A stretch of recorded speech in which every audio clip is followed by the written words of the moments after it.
Bonjour, bienvenue sur la chaîne de la construction du réseau de Wessenheim et de son extension. J'espère que vous allez bien. Ça fait un petit peu de temps maintenant que je n'ai pas posté de vidéo parce que j'ai pas fait beaucoup de trains ces derniers temps. Et là, aujourd'hui, je continue le câblage, mais je fais une petite intermède pour régler un truc qui avait été un peu mis en cache-misère sur le réseau. Eh bien, je vous explique ça tout de suite. Allons-y. Bon, donc aujourd'hui, je vais m'attaquer à ça. Parce que c'est merdique, j'avais mis une plaque un peu en cache-misère. Et donc, en l'enlevant, j'ai ça. Et ça me plaît pas. Donc là, on a la voie de montagne. Et c'est pendant que je faisais le recablage de la voie de montagne que je me suis dit que cet endroit-là méritait un petit peu d'être amélioré.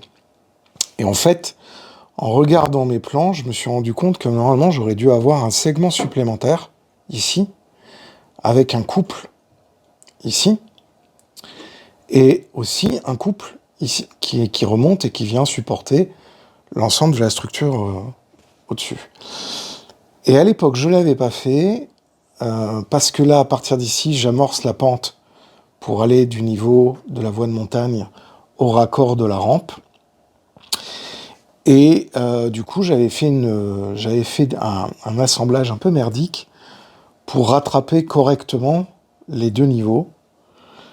Parce que quand j'ai fait la voie de montagne, je l'ai fait 2 cm trop haut par rapport au niveau que j'aurais dû avoir au-dessus. Donc j'ai une pente qui est un peu raide, mais c'est pas grave parce que c'est une voie qui va uniquement dans ce sens-là. Donc si elle est un peu plus raide que canoniquement les 2%, c'est pas grave. Elle doit faire 2,4, 2,5 je crois. Donc j'avais mis temporairement ces piliers, et puis je m'étais dit, bah c'est pas grave, je vais faire un coffrage global. Sauf que à l'usage, j'apprécie bien le fait de voir par transparence ce qui se passe au niveau de la rampe avant l'arrivée. Donc, ce que je vais faire, c'est que je vais faire ce que j'aurais dû faire au moment de la construction de la rampe. Je vais faire une plaque, je vais usiner une plaque supplémentaire ici, qui va arriver jusque là, un couple, ce qui va me permettre de virer ces deux chandelles qui sont là, qui sont merdiques, totalement merdiques.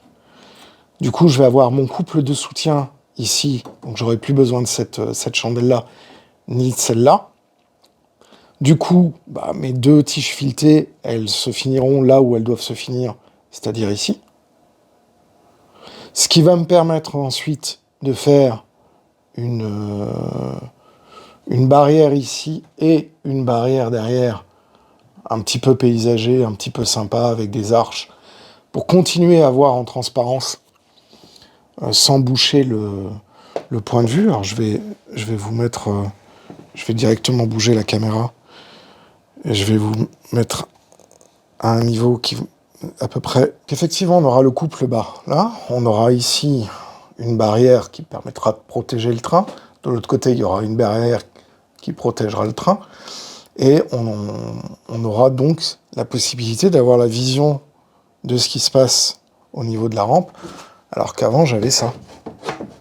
Et que normalement j'aurais dû monter beaucoup plus.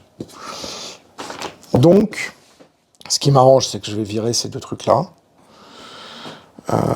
ici et cette chandelle-là, et on aura un truc qui finira, qui sera un peu plus propre. Donc au niveau structurel, ça me permettra aussi de cacher les raccords, parce qu'effectivement, comme j'avais pas fait mon 4e segment, je me suis donc retrouvé avec une plateforme beaucoup plus longue et différente que celle que j'avais dessinée à la base.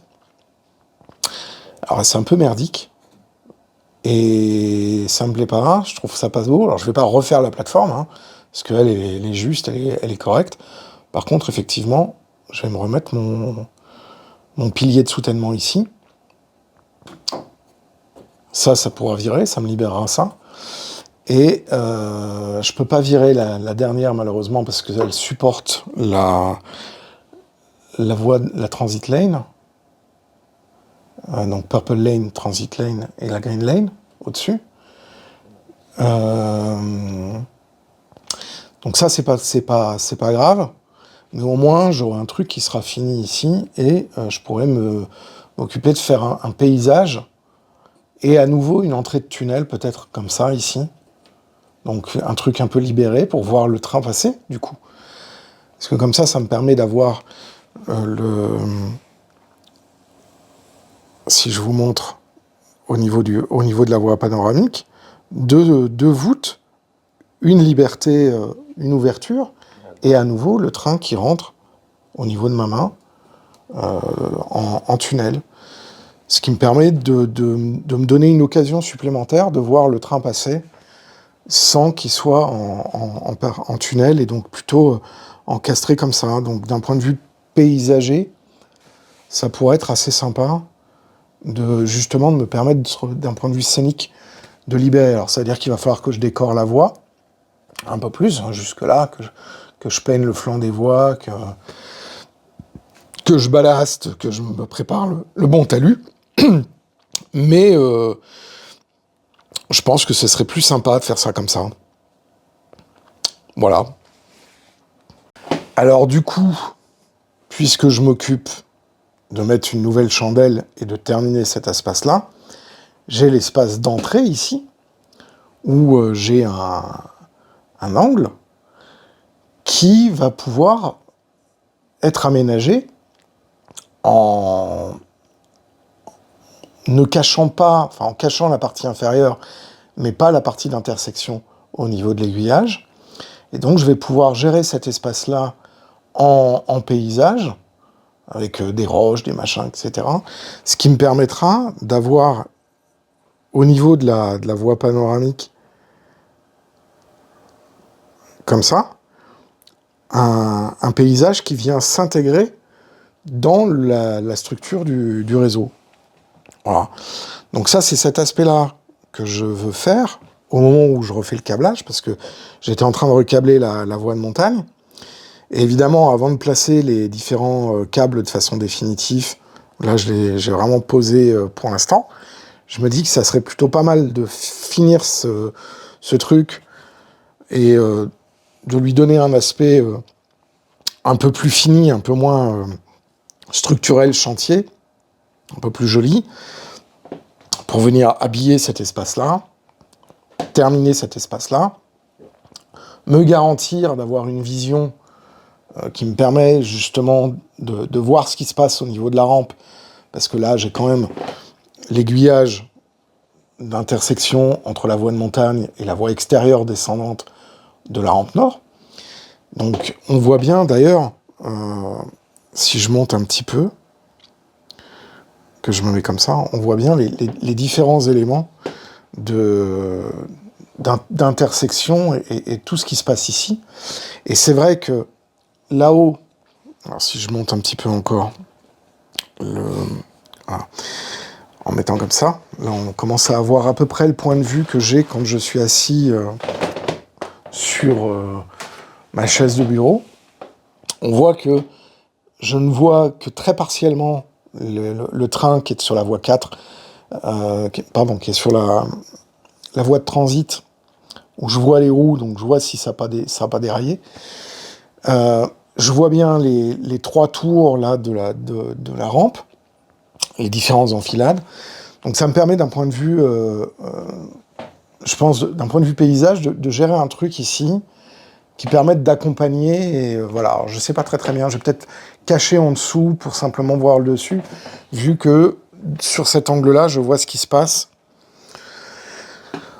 sur toute la hauteur. Donc si je cache uniquement ici, voilà, peut-être pour cacher un petit peu les tripailles de fil et que ça soit... alors du coup, je vais redescendre pour que vous voyez un petit peu de quoi je parle. Voilà, parce que quand on est ici, ouais, sur cet espace-là, donc là, j'ai le train qui repart en tunnel, mais tu vois, peut-être mettre des arches pour suggérer l'entrée du train. Et ici, comme j'ai un débord entre là et là, mettre une espèce de falaise en styrodure qui viendrait habiller cet angle-là et qui me permettrait de ne pas voir la tripaille en dessous, de voir le train ici et d'habiller un peu l'élément.